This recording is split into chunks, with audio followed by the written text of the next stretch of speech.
नमस्कार। आप सबको शुभ संध्या। इंडिया स्पीक्स डेली में आप सबका स्वागत है। मैं हूं संदीप देव। मुझे खुशी है कि बोध कथा को लेकर अब लोग विषय भी देने लगे हैं और ये अच्छी बात है कि कम लोग ही सुनते हैं, पर बड़े गुणवत्तापूर्ण लोग हैं जो सुनते हैं और वो विषय भी देते हैं। अभी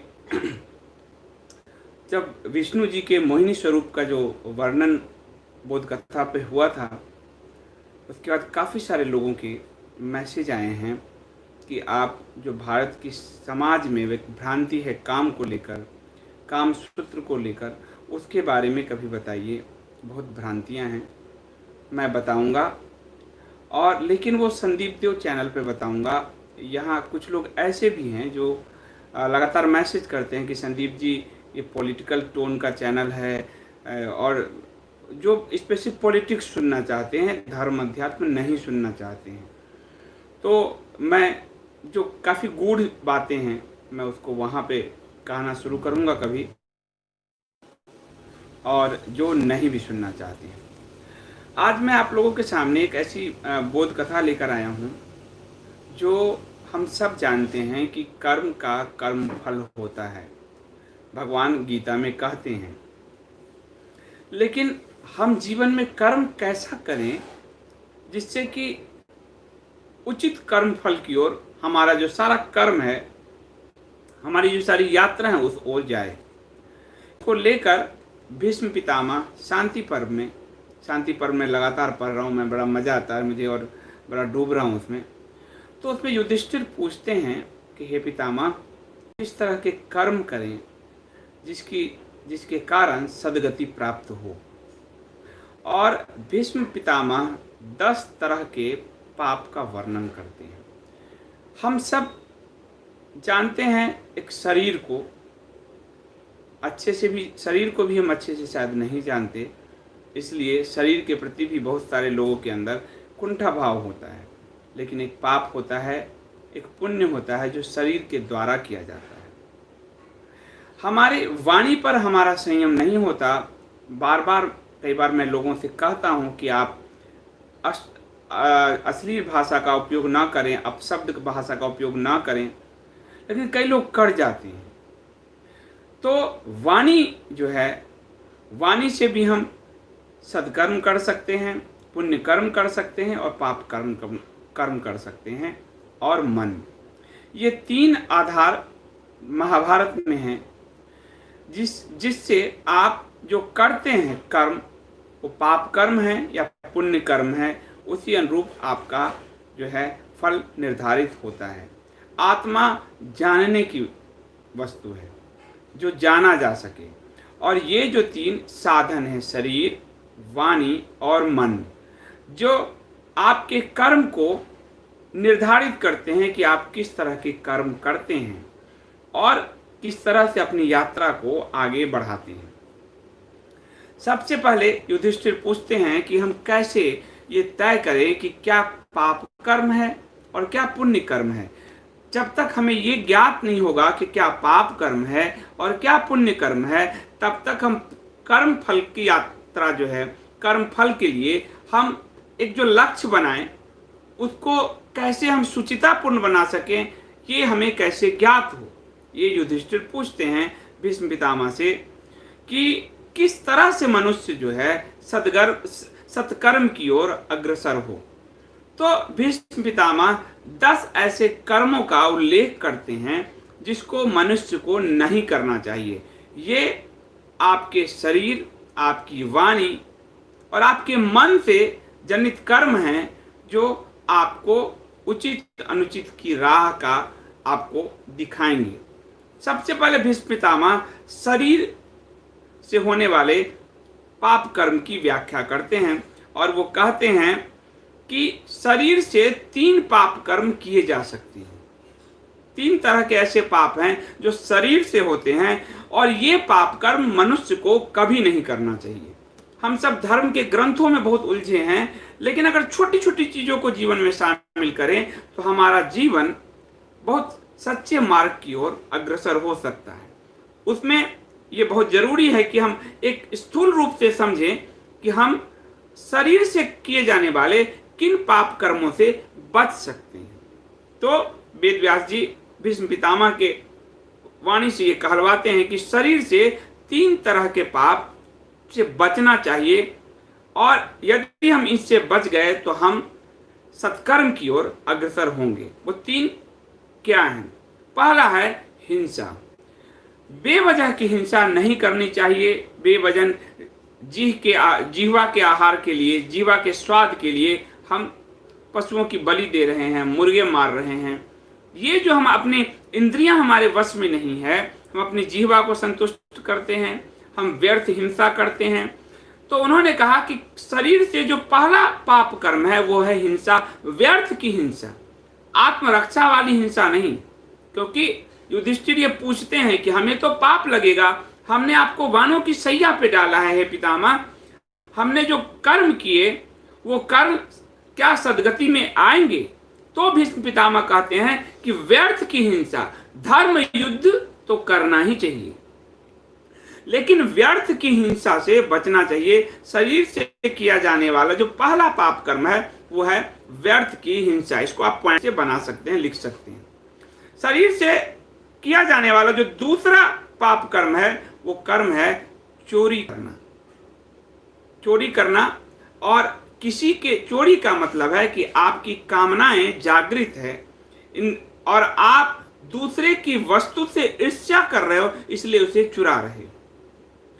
आप दूसरे की वस्तु को लेकर लालायित हो, आपके अंदर वो जो है एक लिप्सा जगी पड़ी है और आप उसको चोरी कर रहे हो। और जब चोरी कर रहे हो तो आप दाएं बाएं देखते हो कि कोई देख रहा है इधर, कोई देख रहा है उधर, लेकिन आप स्वयं उसे देख रहे हो।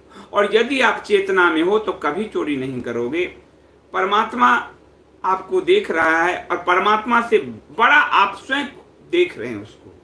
तो शरीर से किया जाने वाला जो दूसरा पाप कर्म है वो चोरी है। शरीर से किया जाने वाला जो तीसरा पाप कर्म है वो है पर स्त्री संसर्ग। ये भी काम है, कामनाएं हैं स्त्री की कामना।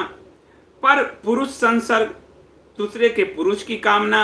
ये जो काम है, जिस काम भाव के वशीभूत होकर आदमी सही गलत का भेद भूल जाता है। इसलिए गीता में भगवान कहते हैं कि वो धर्मपरायण जो काम है वो है, अधर्म परायण जो काम है वो नहीं। पर स्त्री संसर्ग, पर पुरुष संसर्ग, ये जो आज महानगरों में हो रहा है, ये विवाहेतर संबंध बनते हैं। विवाह से पहले प्रेम कम, वासनाएं ज्यादा जागृत हो रही हैं। यह शरीर से किया जाने वाला पाप कर्म है। क्यों? क्योंकि स्त्री और पुरुष हमारे यहाँ माने गए हैं। अर्धनारीश्वर की जो का पूरा जो हिंदू सनातन धर्म ही अर्धनारीश्वर की सोच को ला पाया। तो काम हमारे यहाँ सिर्फ भोग नहीं है, काम हमारे यहाँ सद्गति यात्रा है, काम हमारे यहाँ धर्म है। और अधर्म पूर्ण काम जो है पाप है। तो पर स्त्री संसर्ग या पर पुरुष संसर्ग जो है ये शरीर से किया जाने वाला तीसरा पाप कर्म है। अब भीष्म पितामह आते हैं कि वाणी से किया जाने वाला 4 तरह के पाप कर्म है जो वाणी से किए जा सकते हैं। वो है पहला व्यर्थ बोलना।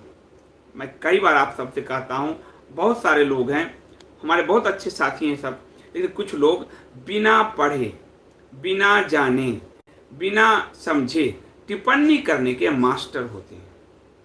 व्यर्थ बोलना, वाचाल, हर वक्त बड़बड़ाना, किसी वक्त टांग अड़ाना, ज्ञान ना होते हुए भी विद्वता का प्रदर्शन ही मूढ़ता है और वो व्यर्थ बोलने के रूप में बार बार प्रकट होता रहता है। तो वाणी से जो किया जाने वाला पाप कर्म है उसमें पहला है व्यर्थ बोलना। उतना ही बोलें जितना जरूरी है, क्योंकि वाणी बिल्कुल तीर कमान की तरह है, एक बार निकल गई फिर वो वापस नहीं आती और कई बार आपके आपसी रिश्तों को खराब कर देती है। तो व्यर्थ बोलना वाणी से किया जाने वाला पहला पाप कर्म है। दूसरा कठोर बोलना। यदि हम किसी बात को मृदुलता से कह सकें और उसको समझ में आ जाए तो बहुत अच्छी बात है, लेकिन यदि हम सीधे प्रहार करते चले जाएं और उस प्रहार में विद्वता का दंभ हो, अहंकार हो, मैं हो, तो वो वाणी से किया जाने वाला पाप कर्म की श्रेणी में आता है। इसलिए जब अर्जुन कितनी मूर्खता भरे कई प्रश्न ऐसे करते हैं और भगवान कितनी मृदुलता से उसे समझाती है, कितने प्रेम से उसे समझाते हैं। एक प्रश्न का उत्तर, उससे निकले प्रश्न, उस प्रश्न के उत्तर, तो गीता की पूरी माला बन जाती है। वो कभी नहीं कहते अरे मूर्ख तू जा, ये वो। तो वाणी, जो जिस वाणी से आप संवाद कर रहे हैं, प्रकृति से अपने रिश्ते नातों में कर रहे हैं, उस वाणी में मृदुलता का वास होनी चाहिए, लेकिन वो मृदुलता नहीं जो मधुमेह जनित मृदुलता हो, योगेंद्र यादव जैसी नहीं। वहां तो सत्य ही बोलना चाहिए। तीसरा जो उन्होंने कहा वाणी से, वो चुगली करना। ये जो कानाफूसी की आदत है, चुगली की आदत है, ये आपकी आत्मा को अंधेरे में, उस अंधेरे गर्त में धकेलती चली जाती है। आप नीचता की पराकाष्ठा पार करते चले जाते हैं, आप अधम की पराकाष्ठा पार करते चले जाते हैं, क्योंकि आप नहीं रहते। हमेशा दूसरे के कान भरने और दूसरे के इसका जो है आपस में लड़ाने में आपको जो आनंद मिल रहा होता है, वो वस्तुतः आनंद नहीं है, वो आपको कीचड़ में लौटने में जो सुअर को आनंद मिलता है, उस तरह का आनंद है। चुगली करना वाणी से किया जाने वाला तीसरे नंबर का पाप कर्म है। और चौथा है झूठ बोलना। हमेशा सत्यम ब्रूयात, झूठ कभी नहीं बोलना चाहिए। संकट की घड़ी हो और यदि किसी के जीवन को बचाना हो और जिससे किसी के जीवन की हानि ना हो रहा हो, तो वो झूठ धर्म सम्मत होता है। लेकिन बात बात में झूठ बोलना कई लोगों की आदत बन जाती है। यदि वो झूठ ना बोले तो उनके पेट का खाना, अन्न ही ना पचे। बात बात में झूठ बोलते हैं। जैसे हमारे महान केजरीवाल जी, वो हर बात में झूठ बोलते हैं, हर बात में झूठ बोलते चले जाते हैं। हमारे कई राजनेता हर बात में झूठ बोलते चले जाते हैं। और आपको मैं कहूंगा, कई लोगों को बुरा लगेगा, तो पेशे का नाम नहीं लूंगा, मैं लंबे समय तक रिपोर्टर रहा हूं, आज भी रिपोर्टर ही हूं। ऐसे लोगों, बड़े ब्यूरोक्रेट्स, पुलिस वाले, इन सब के मैं घर गया हूं, सच बता रहा हूं, वो पैसे लाख कमा रहे हूं, पूरी जो उनके घर का संस्कार है वो एकदम गिरा होता है। रिश्ते सब दरकते हुए होते हैं। प्रेम, उस पूरी दीवार, उसकी घर के की जो दीवारें हैं, उससे प्रेम विलुप्त होता है, वो सब दहक रहे होते हैं। वो झूठ, फरेब, भ्रष्टाचार, और मैंने देखे हैं, ऐसे लोगों को देखे हैं। इसलिए अगर यदि आपके जीवन में झूठ है कहीं, तो उसको आज ही जीवन से निकालिए। ये वाणी से किया जाने वाला चौथा पाप कर्म है। ये एक, आप देखिए कि वाणों की सैया पर पड़े हुए भीष्म पितामह आम लोगों के लिए भी एक बाउंड्री खींच देते हैं, चार दीवारी खींच देते हैं कि मोटा मोटा आप समझ जाएं कि क्या क्या पाप कर्म है। तो क्योंकि हर आदमी उस ज्ञान के स्तर को, उपनिषद के ज्ञान के स्तर को नहीं छू सकता, तो कम से कम मोटा मोटा तो समझ जाए, और फिर जैसे जैसे उसके अंदर की यात्रा होगी उन चीजों को गहरे समझता चला जाए। तो वाणी से किया जाने वाला जो चौथा पाप कर्म है वो झूठ बोलना है। और वो कहते हैं ना तो इन्हें कभी जिह्वा पर लाना चाहिए, ये जो वाणी, और ना कभी मन में लाना चाहिए। और यदि मन में आ जाए, ऐसा नहीं तो अपने आप को सर नहीं पीटना चाहिए, पश्चाताप नहीं करना चाहिए। देखें कि ऐसा विचार कहाँ से उत्पन्न हुआ, कैसे उत्पन्न हुआ, दबाएं नहीं, उसे देखें। धीरे धीरे ये सारे जो पाप कर्म हैं विलीन होते चले जाएंगे। उसके बाद मन से किए जाने वाले पाप कर्म, तो मन से किए जाने वाले कहते हैं 4 और 3 7 हो गए। अब 3 जो है पाप कर्म, वो मन से किए जाने वाले पाप कर्म। वो क्या है? वो कहते हैं दूसरे के धन की प्राप्ति का लोभ, दूसरे के धन को देखकर ईर्ष्यालु होना, दूसरे के धन को देखकर जो हड़पने की कोशिश करना, दूसरे के धन को देखकर किसी भी तरीके से उसे पालूं ऐसी चेष्टा करना, ये सब ये पाप कर्म में आते हैं। वो कह रहे हैं कि दूसरे के धन को हड़पने की बात ना सोचने वाला है ही जो है सत्कर्म की तरफ बढ़ सकता है।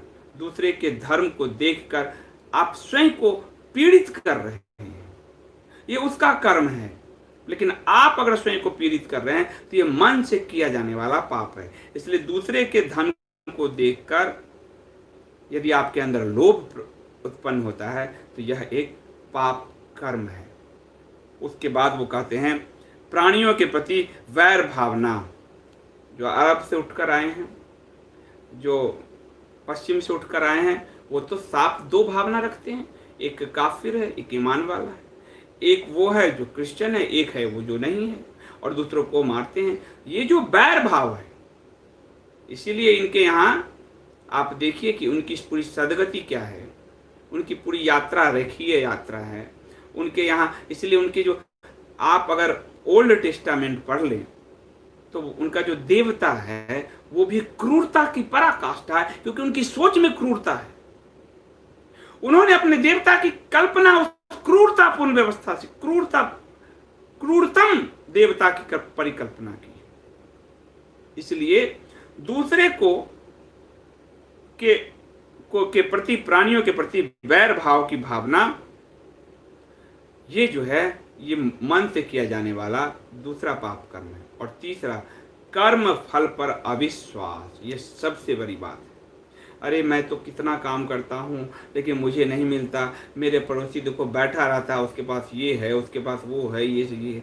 ये आपको और अधोगति की तरफ ले जा रहा है, क्योंकि योग वशिष्ठ में वशिष्ठ कहते हैं कि पंछी के जो दो डैने हैं, एक डैना कर्म है, दूसरा डैना भाग्य है, और ये भाग्य उसके पिछले कर्म से आया है।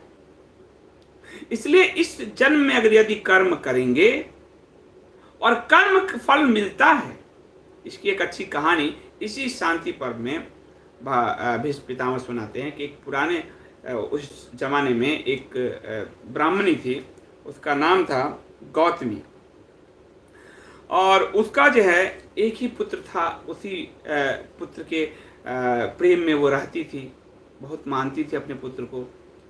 एक दिन देखिए कितना कर्म फल, कितना स्थित प्रज्ञ है वो गौतमी। एक दिन उसके उस पुत्र को सांप ने डस लिया। लोगों ने देखा कि गौतमी तो उसी स्थित प्रज्ञ, न वो विलाप कर रही है न वो रो रही है, वो उसी तरह से स्थित है अपने अंदर। तो एक वहां से एक जो है शिकारी बहेलिया जा रहा था, और व्याध था वो व्याध का नाम था अर्जुनक। ये महाभारत की कहानी है। अर्जुनक को उस वृद्धा को देखकर बहुत दया आई, और अर्जुनक ने अपने जो फंसाने वाला उसका जाल था उसमें उस सांप को फांस लिया, और वो उस वृद्धा के पास ले गया कि हे माता गौतमी, मैं इस नीच सर्प को तुम्हारे पास ले आया हूं जिसने तुम्हारे पुत्र को डसा है, और अब तुम अपने हाथ से इसको समाप्त कर दो और अपने पुत्र का बदला ले लो। इस नीच सर्प को अभी समाप्त करो। गौतमी कहती है, अर्जुनक तू अभी बहुत नादान है, इस सर्प को छोड़ दे। तुझे इस सर्प को अभी नहीं मारना चाहिए, होनहार को कोई टाल नहीं सकता, और इसे जानते हुए भी तू फिर से चाहता है कि अपने सर पर भी एक पाप ले और मेरे सर पर भी एक पाप दे। वो कैसी माता है सोचिए गौतमी। ये महाभारत में है कहानी। अर्जुनक बार बार कह रहा है, अर्जुनक नाम है, अर्जुन नहीं, पांडव अर्जुन ने, अर्जुनक व्याध है एक, कि हे माता इस पापी सर्प ने तुम्हारे पुत्र को डसा है, इसको नष्ट करो, इसको मार दो। तुम कहो तो मैं मार दूं। बोले ना, तू तो अभी नादान है, और ये पाप क्यों अपने मोल लेना चाहता है? ये तो होनहार को कोई टाल नहीं सकता, इसलिए तू इसे छोड़ दे। लेकिन व्याध अपने जिद पे आ रहा है। व्याध जब अपने जिद पे आ रहा है तो सर्प फिर लगता है कि अब जो है ये मेरा वध ही करेगा। तो वो कहता है, बोलता है सर्प कि मेरा इसमें क्या दोष है। मैं उसे डसने के लिए विवश किया गया मृत्यु के द्वारा, मृत्यु के द्वारा। मैं पराधीन हूं, मैं अपने वश से उसे मैं नहीं काट रहा हूं। मुझे तो इस बालक की मृत्यु इसके सर पर मंडरा रही थी और मैं सिर्फ एक निमित्त बना। मुझे क्यों मार रहे हो? वो सर्प कहता है, मैंने तो मृत्यु के कहने से ही उसे डसा, अपनी क्रोध या अपनी किसी वासना के वशीभूत होकर उसे नहीं डसा है। जब सर्प ऐसा कह रहा है तो मृत्यु के देवता प्रकट होते हैं। उन्हें लगता है ये तो मुझे ही बदनाम कर रहा है। देखिए कहानी बड़ी सुंदर है। आपको लगेगा कि जो आदमी इस तथ्य में उलझ गया, मृत्यु के देवता कैसे आएंगे, ये कैसे आएंगे, वो भारत की पूरी इतिहास यात्रा को नहीं समझने के लिए विवश है, वो मूड है। ज्ञान से भरी हुई पूरी यात्रा है। वो कह क्या रहे हैं? अब मृत्यु के देवता है, मृत्यु के देवता प्रकट होते हैं। मृत्यु के देवता कहते हैं, तुम मुझे क्यों अपराधी बना रहे हो? मैं भी तो काल के वशीभूत हूं, मैं भी तो काल के वशीभूत हूं। काल उसका आया हुआ था और इसलिए मैंने तुम्हें आदेश दिया। काल का आदेश था, वो मैंने माना, और काल उसके सर पर मंडरा रहा था। मुझे जो आदेश मिला वो मैं किया। मैं इसके लिए दोषी कैसे हो सकता हूं? मृत्यु ने कहा। तो वो कह रहा है कि मैं इसके लिए दोषी नहीं हूं, मृत्यु के देवता कहते हैं। फिर काल प्रकट होते हैं। काल प्रकट कहते हैं, मैं कैसे दोषी हो गया? कहते हैं, हे व्याध, हे अर्जुनक व्याध, इस जीव की मृत्यु में ना तो मैं, ना तो यह मृत्यु, ना तो यह सर्प, ये कोई अपराधी नहीं है। ये सब तो सिर्फ उसके मृत्यु के प्रयोजक हैं, प्रेरक हैं।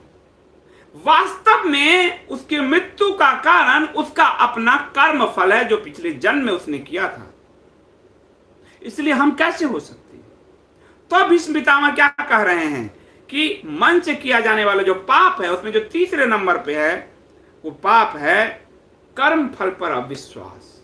जो भी कर्म फल पर अविश्वास करता है वो अपनी अधोगति को प्राप्त करता है, क्योंकि फिर वो लगातार नीचे गिरता चला जाता है। अब आज के युवा कहेंगे कर्मफल क्या? तो जब तुम साइंस की किताब में न्यूटन की क्रिया की प्रतिक्रिया पढ़ते हो तो ताली बजाते हो। जब वही कृष्ण कहते हैं क्रिया की प्रतिक्रिया कर्म का कर्म फल, तो तुम्हें समझ में नहीं आता। न्यूटन को श्रेय दे देते हो।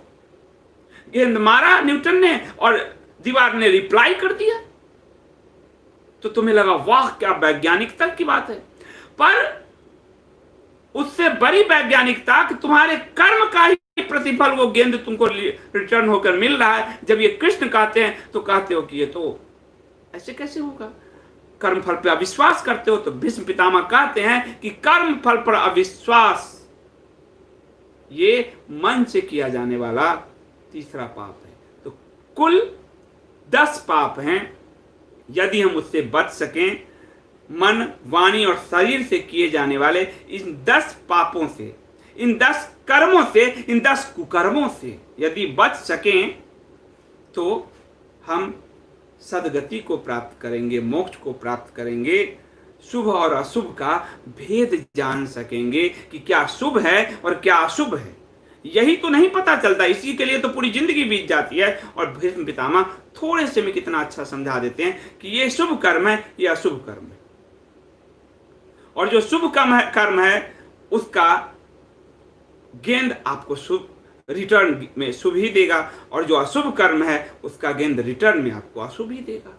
सीधा सिंपल थ्योरी है।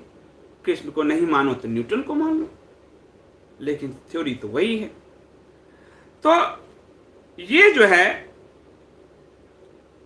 10 जो कर्म है, कुकर्म है, इसको यदि हम जान ले और अपने लिए घेरा बनाए तो हम शुभ कर्म और अशुभ कर्म को जान सकते हैं, अशुभ कर्म को धीरे धीरे कंप्यूटर से, जैसे मोबाइल से जैसे पुराने फोटोज और सबको डिलीट करते हैं, ऐसे ऐसे अपने जीवन से अशुभ कर्म को हम डिलीट करते चले जाएं और शुभ कर्म को अपने जीवन में धारण करते चले जाएं। जो अशुभ कर्म है उसका विपरीत ही शुभ कर्म है। जैसे चोरी करना अशुभ है और चोरी ना करना शुभ है। झूठ बोलना अशुभ है तो सत्य बोलना शुभ है। किसी के धन का जो है की जो लालसा है वो अशुभ कर्म है। किसी को के धन को देखकर विरक्ति शुभ कर्म है। तो जो 10 उन्होंने बताए हैं वो यदि हमने अपने जीवन में, और बहुत साधारण सी बात है, वो तो हम सब जीते हैं, बस ध्यान नहीं होता। हमेशा झूठ बोलना अशुभ है, सच बोलें शुभ है। दूसरी स्त्रियों को देखकर मन में जो कामनाएं वासनाएं जगती है उसको जरा बैठकर हम अपने ध्यान, अपनी भार्या, अपनी पत्नी के साथ यदि जीवन जिए, और जब ये बात हम समझ लें, इस बात को भारतीय शास्त्र ने बहुत अच्छे से समझाया कि यदि तुमने एक स्त्री को लिया, समस्त स्त्रियों को प्रेम कर लिया, फिर तो तुम भटक ही नहीं सकते। और यदि एक पुरुष को तुमने बहुत मन, आत्मा, शरीर से प्रेम कर लिया तो फिर दूसरे लिए भटक ही नहीं सकते। अतृप्त प्रेम है इसलिए बार बार भटकता है, दूसरे की तरफ लालसा से जो है दौड़ता है। प्यास यदि पूरी हो जाए तो प्यास नहीं रहती, पर घूंट पिया तो प्यास रह जाती है। तो प्रेम भी तो अधूरा जी रहे हैं, काम भी अधूरा जी रहे हैं, इसलिए बार बार मन उसी की तरफ दौड़ता है। लेकिन यदि प्रेम को सही अर्थों में जी लिया जाए, काम को ही सही अर्थों में जी लिया जाए अपने एक जीवन साथी के साथ ही, तो ये जो शरीर से किया जाने वाला कुकर्म है, पर स्त्री गमन, पर पुरुष गमन, उससे बचा जा सकता है। और शास्त्र धर्म, इससे युधिष्ठिर आगे पूछते हैं कि हे पितामह, कि मनुष्य किस समय धर्म का आचरण करे, मनुष्य किस समय धनोपार्जन करे, और मनुष्य किस समय काम का आचरण करे। ये काम कितना महत्वपूर्ण है धर्म के लिए। कब धर्म का आचरण करे, कब जीविकोपार्जन के लिए धन का आचरण करे, धन कितना महत्वपूर्ण है, और कब काम का आचरण करे। धर्म, अर्थ, काम और मोक्ष। तो कहते हैं, भीष्म पितामह जी कहते हैं, आखिरी मैं समाप्त करता हूं, कि पूर्वान में धन का उपार्जन करना चाहिए, तत्पश्चात धर्म का, और उसके बाद काम का, यानी काम के लिए रात्रि। सब चीज का भारतीय शास्त्रों ने, सनातन से बेहतरीन वैज्ञानिकता कहीं नहीं है। यदि आपके मन में वो छन्नी मौजूद है तो आप छान लोगे। तो धन भी जरूरी है, वरना चोरी की तरफ भाग जाओगे। क्योंकि जब पेट में आग लगी हो, भीष्म पितामह से ये भी पूछते हैं कि जब पेट में आग लगी हो कोई, और सिर्फ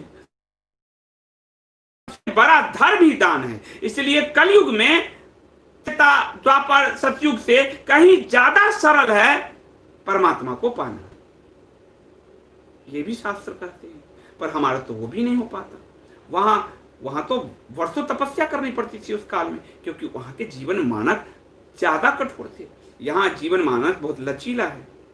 तो ऐसे ऐसे धीरे धीरे वेद व्यास जी ये भी कहते हैं कि किस किस काल में कैसे कैसे कैसे धर्म के आचरण को हमको धीरे धीरे शिथिलता आती गई, और कहाँ कैसे उसको हमको पालन करना चाहिए। तो अभी के लिए यही कि ये जो 10 कर्म हैं, जो कुकर्म है, उससे यदि हम बचें और ये साफ साफ दिखने वाले हैं, तो हम एक अच्छा मानव जीवन जी सकते हैं, धर्मपूर्ण आचरण कर सकते हैं, और धर्म को धारण कर सकते हैं। और जो धर्म को धारण करता है, धर्म भी उसे ही धारण करता है। अभी के लिए इतना ही, बहुत धन्यवाद। कोई प्रश्न है तो मैं 2 मिनट में ले लेता हूँ। उद्धव सरकार, आजकल तो उद्धव सरकार जी ने प्रश्न पूछा है, लेकिन उद्धव सरकार आजकल आप बताएं महाराष्ट्र में क्या चल रहा है आपका। I want a copy of your book कहानी कम्युनिस्टों की, हाउ द प्रोसेस और of get the book please direction मी।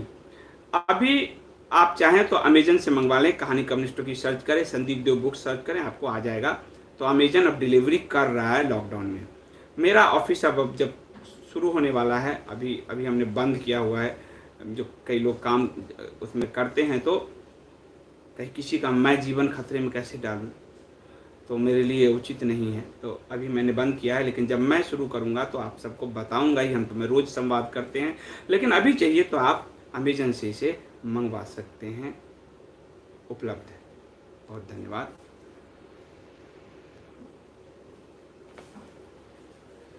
जितेंद्र बोहरा जी कह रहे हैं, I mean to have each बोध कथा in audio clips, member will buy to listen as they want. Jitendra ji, मैं इसको जो है आप लोग एक और ऐप जो है डाउनलोड कर सकते हो, वीमो का वीडियो प्लेटफॉर्म, उस पर इंडिया स्पीक्स डेली है, उसके सारे वीडियो वहाँ जा रहे हैं। आप सब उसको इंडिया स्पीक्स को वहाँ पे सब्सक्राइब कर लो, ताकि यूट्यूब किसी दिन हमारी बत्ती गुल करे तो आप लोग वहाँ हमसे जुड़े रहो। वीमो गूगल प्ले स्टोर में है और हमने उस प्लेटफॉर्म्स को खरीदा है, अभी पूरा जो है साल भर में का एक साथ पेमेंट किया है। तो वहाँ हम आपको ऑडियो क्लिप्स और आगे जो है वहाँ पे उपलब्ध होगा। कई लोगों ने ये मांग किया, तो हमारी टीम है, हमारे एक लेखिका हैं, उनको हमने लगाया है एडिटिंग के लिए, और बोध कथा छोटी छोटी किताबों के रूप में, पतली पतली बुकलेट के रूप में मैं आप सबको उपलब्ध कराने की कोशिश करूंगा, पर उसमें समय लगेगा। मैंने एक हिंदी साहित्य के एक बड़ी लेखिका को उन्होंने ही सुझाव दिया, तो और कई लोगों के सुझाव थे, तो वो उसको एडिट कर रही हैं। तो धीरे धीरे हम कोशिश करेंगे, जो भी लोग की मांग है तो उस हिसाब से हम तो आपके हिसाब से ही काम करते हैं। सिद्धार्थ जी बड़ा अच्छा सवाल पूछ रहे हैं। सिद्धार्थ जी ने बहुत ही हर मनुष्य के मन का सवाल पूछा है, हम कर्म करने से विचलित क्यों हो जाते हैं, दूसरों की सफलताओं से भी हम हतोत्साहित क्यों हो जाते हैं। कितना अच्छा सवाल है, क्योंकि हम स्वयं की यात्रा की जगह दूसरे की यात्रा करते हैं। हम हमेशा ये देखते हैं कि हमारे इस कर्म को दूसरा इस पर क्या कहेगा, वाहवाही कहेगा, खराब कहेगा, अच्छा कहेगा।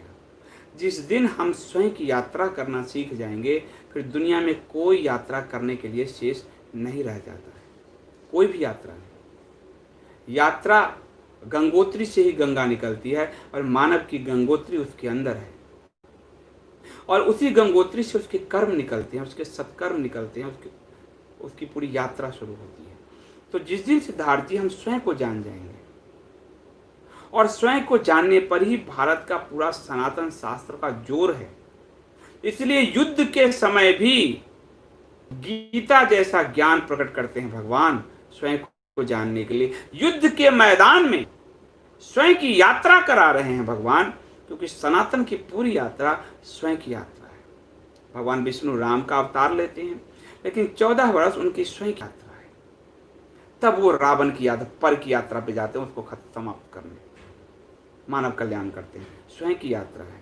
गुरुकुल में आचार्य वशिष्ठ, विश्वामित्र, जो स्वयं को नहीं जान पाया वो दूसरे को कभी नहीं जान पाया, और स्वयं को नहीं जानने वाला ही मृग मारीचिका में फंसता है, दूसरे की धन संपत्ति में फंसता है, अपने कर्म से बार बार विचलित होता है, क्योंकि उसको लगता है, वो हमेशा देखता है कि मैं ये कर रहा हूँ, मुझे उस हिसाब से परिणाम मैं नहीं मिल रहा, इतना संघर्ष है जीवन में, देखो उसको, वो तो पापी है, दुराचारी है, ये करता है, वो करता है, और कितना सुखी उसका परिवार है। वास्तव में और वो ईर्ष्या उसका कुछ नहीं बिगाड़ता, वो हमारी केचुल में पल रहा है, वो हमारे शरीर को, हमारी आत्मा को, हमारे मन को, हमारी बुद्धि को विषाक्त कर रहा होता है। इसलिए पूरा अध्यात्म स्वयं की यात्रा पर जोर देता है। जिस दिन, सिद्धार्थ जी ने बहुत अच्छा प्रश्न पूछा है, जिस दिन हम स्वयं की यात्रा करेंगे, हम कर्म से विचलित कभी नहीं होंगे। कर्म फल पर जो अविश्वास है हमारे अंदर होता है, वो सिर्फ इसलिए होता है क्योंकि हमारी यात्रा पर की यात्रा है, स्व की यात्रा नहीं है। निधि राजपूत जी बहुत धन्यवाद। आपके द्वारा कही गई बोध कथा सुन के और कोई विश्लेषण सुनने की इच्छा नहीं होती, और नींद भी अच्छी आती है। ये तो बहुत अच्छी बात आपने कही। नींद बहुत 6-7-8 घंटा अगर आपको बहुत अच्छी नींद आती है, इससे बेहतर कुछ नहीं है। बहुत सुंदर। क्योंकि मन शांत, असल में मन की जो गति है उसी से मुक्ति है मोक्ष।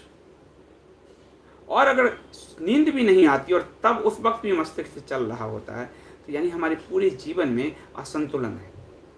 नींद यानी मस्तिष्क को विश्राम, और मस्तिष्क जब सोता है शरीर भी सो जाता है। शरीर आप जमीन बिस्तर पर लिटाए रहें, मस्तिष्क अगर नहीं सो रहा है तो बेचैनी शरीर में भी रहती है। तो निधि जी आपका बहुत बहुत धन्यवाद।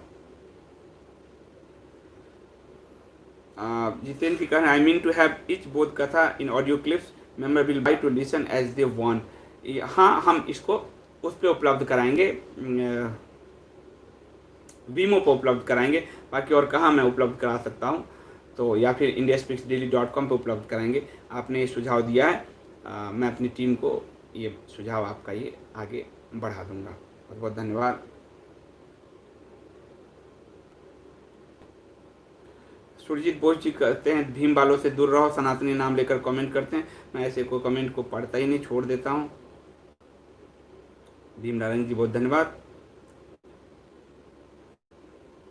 नीना जी कह रहे हैं सर बीच बीच में आपका इंटरनेट कनेक्शन ख़राब हो जाता है तो आपकी बात पूरी नहीं पाते। नीना जी अभी घर से काम चल रहा है तो कोई उपाय नहीं है मेरे पास। ऑफिस में हाई स्पीड है पर ऑफिस अभी जा नहीं सकते, तो थोड़ा सा आप बिल्कुल सही कर रहे हैं, लेकिन तो ये तो टेक्निकल मामला है, मैं क्या बोलूं। लेकिन समय आ जाता है, थोड़ा बहुत बीच में गायब होता है, लेकिन और क्या कर सकते हैं। तकनीक को लेकर दो इंटरनेट कनेक्शन है, लेकिन हर लोग अपने घर से ही कर रहे हैं, तो नेट का जो है आप स्थिति तो समझ ही रहे हैं। पर आप कह रहे हैं, मैं इस बात को समझ रहा हूँ। प्रहलाद सिंह जी कहते हैं मैं अश्वगंधा के 15 पत्ते व 15 फल सुबह शाम दोनों वक्त 10 दिन से खाता हूँ, और इतना नहीं, अश्वगंधा बड़ा आपको गर्म भी है प्रहलाद जी। दूध के साथ आधा चम्मच, 1 चम्मच जो चाय वाली चम्मच है उसके साथ रात को हल्दी वाला दूध पीजिए, और अश्वगंधा का 1 चम्मच लीजिए। जो मैं लेता हूँ वही बता रहा हूँ, यानी कुछ वैध हूँ मैं ना। वो आपको अश्वगंधा एक बहुत अच्छी नींद कारक भी है, तनाव से भी मुक्ति देती है। और ये जो कोरोना है वो बेहतरीन रोग प्रतिरोधक है, आपके शरीर को बहुत ज़्यादा बूस्ट। मंगीलाल जी कह रहे हैं जो गेंद दीवार पर फेंकी जाएगी वही लौट कर आएगी। बिल्कुल सही बात है, शुभ फेंकेंगे तो शुभ आएगी, अशुभ फेंकेंगे तो अशुभ आएगी। सुधीर जी बहुत बहुत धन्यवाद। सुधीर सिंह मौर्य जी बहुत धन्यवाद। और